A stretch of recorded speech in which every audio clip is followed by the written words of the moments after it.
अस्सलाम वालेकुम। आज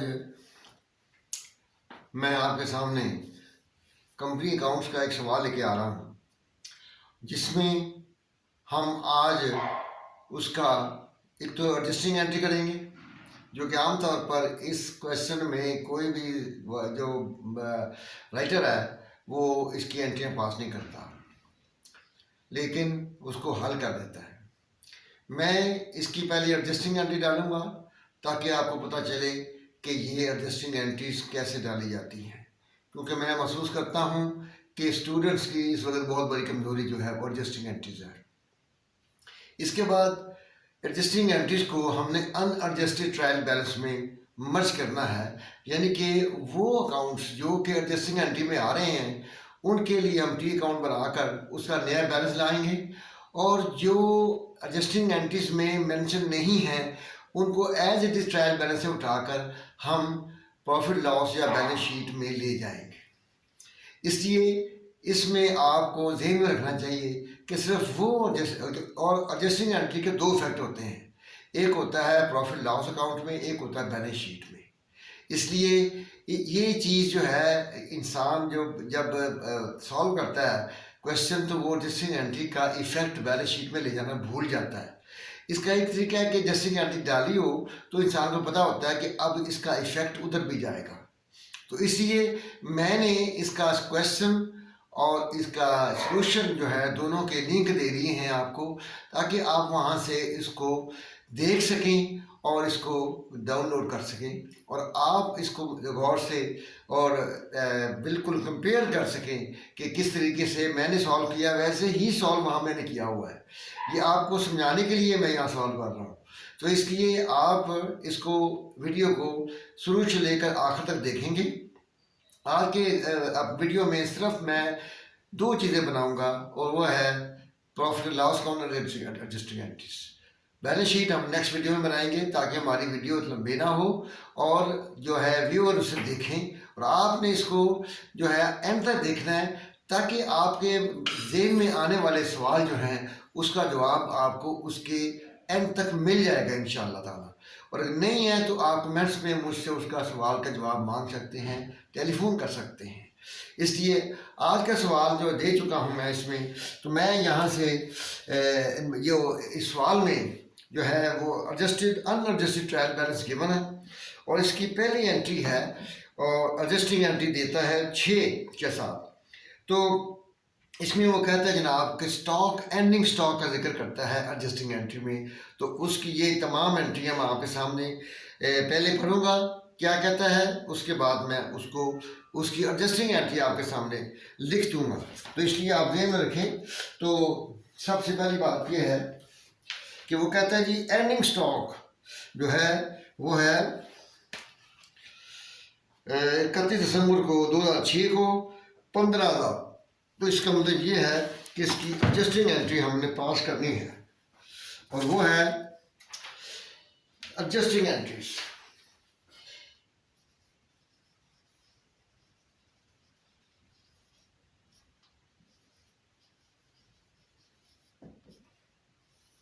पहली एडजस्टिंग एंट्री है स्टॉक। स्टॉक जब एंट्री का मतलब है कि स्टॉक जो है वो एसेट है, एसेट डेबिट होता है, और प्रॉफिट लॉस में ये इसका क्रेडिट आएगा। ट्रेडिंग अकाउंट में 15,000। दूसरी एंट्री है कि जनाब डायरेक्टर्स फीस जो है, सैलरी जो है वो पे नहीं हुई, अनपेड है, और वो 5,000 है। तो मैंने कहा था कि जब ये अनपेड कोई एक्सपेंस हो तो आपने सैलरी एक्सपेंस लिखना है और सैलरी पेबल लिखना है। क्या लिखना है जी? Director salary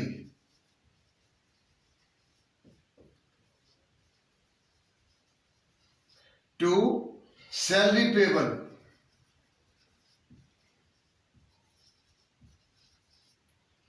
$5,000। नंबर 3 वो कहता है जी आप टैक्स जो आप तक आपने देखा नहीं है, जब आप इनकम कमाते हैं तो उसके ऊपर टैक्स देते हैं, तो वो होता है एस्टिमेटेड। प्रोविजन फॉर टैक्स का लफ्ज़ इस्तेमाल किया मैंने, जिसका मतलब होता है provision is a liability which is not definite amount and also the person to whom it will be paid is not definite. तो इसलिए हम इसको प्रोविजन रखते हैं।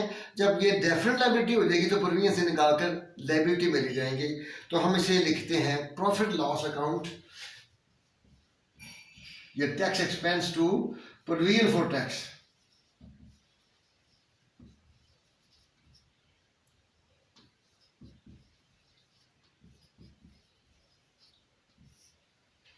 उसके बाद वो कहते हैं जी डिविडेंड पेएबल, डिविडेंड पे कर दिया, डिक्लेयर कर दिया है, तो डिविडेंड डिक्लेयर करते हैं तो उसका रेट बताते हैं जी 50 पैसे, 100 रुपया, 1 रुपया हम पर शेयर देंगे। तो जितने शेयर हैं उसको उस रेट से जिसको जो है वो मल्टीप्लाई कर दें। तो हम इसको क्या करेंगे, रिटेन अर्निंग की होती है। रिटेन अर्निंग का मतलब होता है earning retained after payment of dividend and creating of reserve.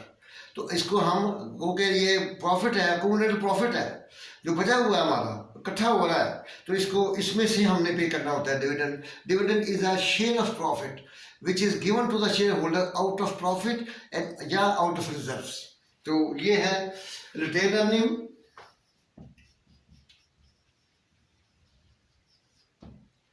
To dividend payable,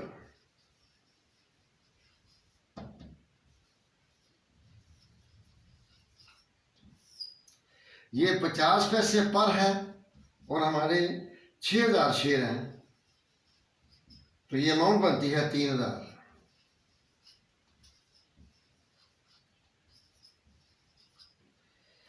उसके बाद वो डेप्रिसिएशन की अमाउंट दे देता है, हमें इसके लिए कोई गर्ज नहीं है कि ये जो अमाउंट है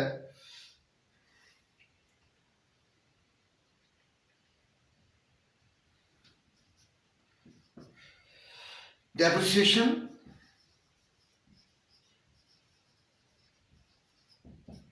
टू प्रोविजन फॉर डेप्रिसिएशन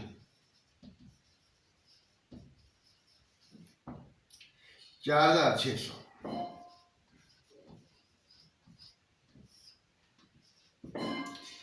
फिर कहता है ऑडिट फी जो है, ऑडिट कराया तो उसकी पे नहीं की, तो उसको भी आप एक्सपेंस बनाएं पहले। ऑडिट फी पेएबल,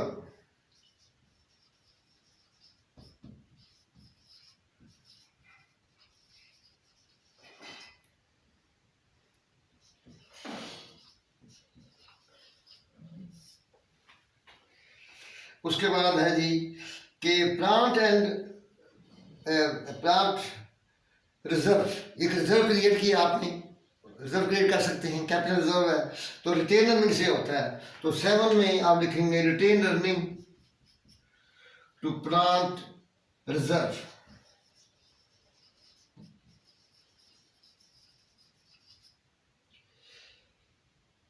एक 1000। ये हमारी एंट्रियां हैं जो कि आपने रजिस्टरिंग एंट्री डालनी है। इसका इफेक्ट आप गौर करें कि ये स्टॉक आपका बैलेंस शीट में जा रहा है, ये प्रॉफिट लॉस में जा रहा है, डायरेक्टर्स सैलरी एक्सपेंस में जा रही है, ये बैलेंस शीट में जा रहा है। इसलिए हर के 2 इफेक्ट होंगे, एक बैलेंस शीट में जाएगा और इसमें जाएगा। अब इसका इफेक्ट हमने लेना है और जहाँ जहाँ भी इसका इफेक्ट आएगा हम लेंगे। अब आपके सामने मैं ला रहा हूँ कि इसका प्रॉफिट लॉस अकाउंट या इनकम स्टेटमेंट, और वो ये हम हल करेंगे तो हमारा आज की वीडियो यहाँ ख़त्म हो जाएगी। तो इसके बाद हम चलते हैं प्रॉफिट लॉस अकाउंट की तरफ।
ये आपने पूरा लिखना है ताकि पता चले कि आप ये लिख रहे हैं, ये काम कर रहे हैं। तो अब हम शुरू करते हैं। सबसे पहले सेल्स रेवेन्यू। आप सवाल से ये एक अमाउंट उठाएंगे, sales revenue ₹80,000, cost of goods sold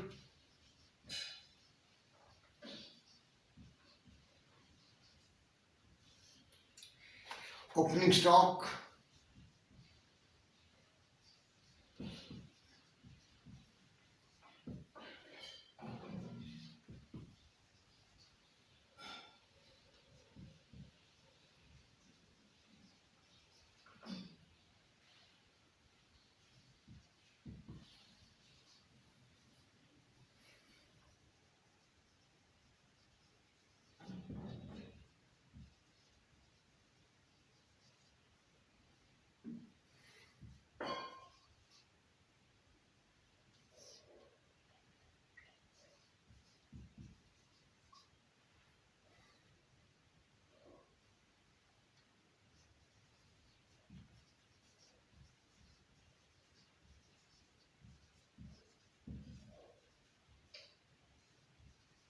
यहाँ पे आता है जी कंपनी स्टॉक प्लस परचेजेस, और उसमें जो फ्रेट है वो दाम शामिल करके, तो इसे हम कहते हैं cost of goods available for sale, और क्लोजिंग स्टॉक इसमें माइनस करते हैं। तो ये अभी हमारे पास है।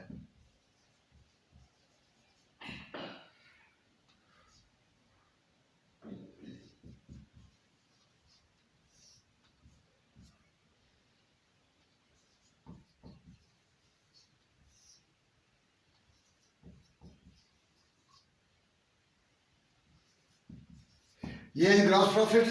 ग्रॉस प्रॉफिट का मतलब क्या है? ग्रॉस प्रॉफिट का मतलब है कि sales revenue minus cost of goods sold, और अगर सेल ज़्यादा हो तो ये ग्रॉस प्रॉफिट है। अब आते हैं ऑपरेटिंग एक्सपेंसेस।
डिस्काउंट अलाउड जो है सेलिंग एक्सपेंस है, और जब सेलिंग को बेचते वक्त, सेल करते वक्त जो एक्सपेंस होते हैं उसको भी सेलिंग एक्सपेंस कहते हैं। अब एडमिन एक्सपेंसेस हैं, उसके बाद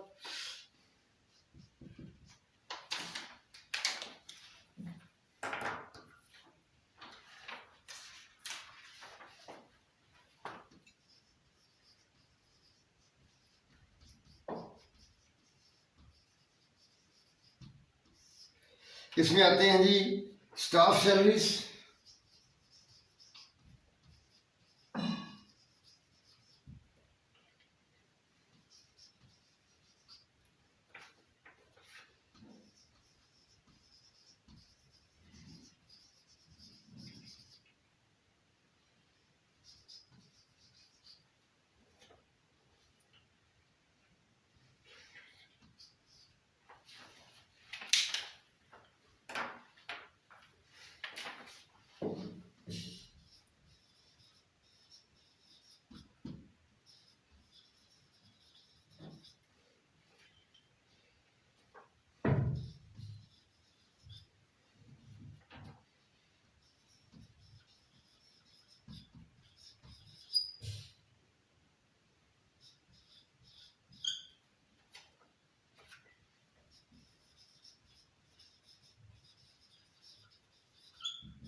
यहाँ तक आया है कि ऑपरेटिंग प्रॉफिट, आपने ऑपरेटिंग एक्सपेंसेस इसमें से माइनस किए हैं और ऑपरेटिंग प्रॉफिट आ गया है।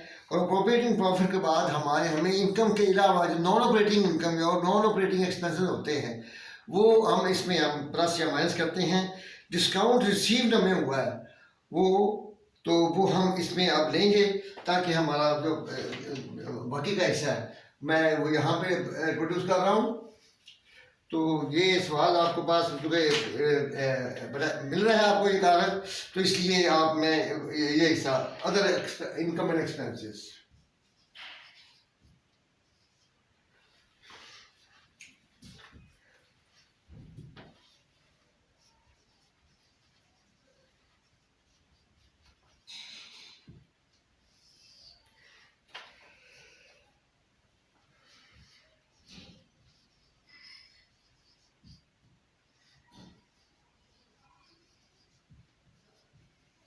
डिस्काउंट रिसीव्ड इनकम है तो ये सारे एक्सपेंसेस आ रहे हैं, इसलिए इसमें हमने माइनस कर दिया है। इंटरेस्ट